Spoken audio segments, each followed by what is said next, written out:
The first subject in this episode was weight loss. Dr. Natasha Turner, New York Times best-selling author of the Supercharged Hormone Diet, said cutting calories too much or exercising too much raises the stress hormone cortisol, which is directly linked to more belly fat and cravings, and suppresses the thyroid hormone, which controls the metabolic rate.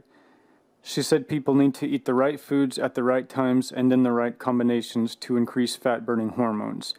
She said signs of hormone imbalance are difficulty getting out of bed, if you feel hungry soon after eating, breast tenderness, feeling bloated after a meal, and fat in the hips, thighs, and belly. Oz said eating only 3 meals a day can spike insulin. He suggested adding a 4th meal to reset the hormone responsible for storing fat. Natasha said waiting too long between meals or skipping a meal raises cortisol and your blood sugar drops because of that stress, which makes you eat more in the following meal, which causes a greater release of insulin, which means more belly fat. She said to eat at the same times every day to stabilize insulin. Oz said eating starchy carbs causes a release of serotonin, which causes intense cravings. He said it also promotes sleep, so to eat them with the last meal of the day. He said eating one starchy carb, such as potatoes or brown rice, after 4 p.m. will help burn fat while you're asleep. Natasha said getting enough sleep will increase fat-burning hormones.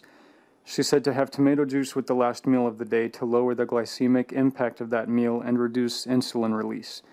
Apple cider vinegar can also have the same effect if you consume it before your meal. Oz said exercise releases the hormone Adiponectin, which burns fat and boosts metabolism.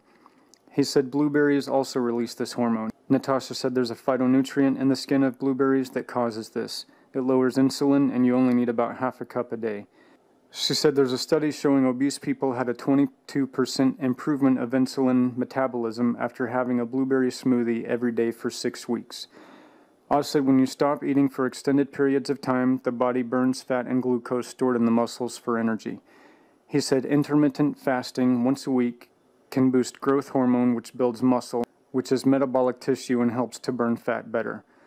Natasha suggested fasting on Wednesdays, and instead of eating any solid food, drink about 4 liters of a cleansing tea such as ginger, green tea, dandelion, juniper, parsley, or mix any of them together. They are diuretics and help to cleanse the body. She said if you do have food, you can have a boiled egg in the morning and some nuts in the afternoon. Some of her hormone-balancing recipes are on droz.com. Then Oz and his next guest, gynecologist Lauren Stryker, spoke about Kate Middleton's hyperemesis gravidarum.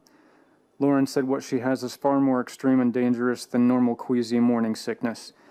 Only about 2% of pregnant women experience this, and they can't keep down any food. They vomit more than 3 times a day, they lose over 10 pounds, become dehydrated, get lightheaded, and they build up starvation toxins, which is a condition called ketosis. She said these issues are probably caused by genetics and hormones. She said to go to a hospital if you experience these symptoms. Oz said the dehydration causes the blood to get thicker but also lowers blood pressure. Lauren said women with hyperemesis do have a lower risk of miscarriage, though. She said morning sickness can predict having twins. A viewer said on Twitter that she helped her morning sickness with flat soda and crackers before getting out of bed. If you have tips, you can share them at twitter.com/DrOz using hashtag OzStory. Next, Oz talked about salt addictions. He said cravings are usually caused by a hormone imbalance. He checked a viewer's adrenals, iron levels for anemia, and blood count.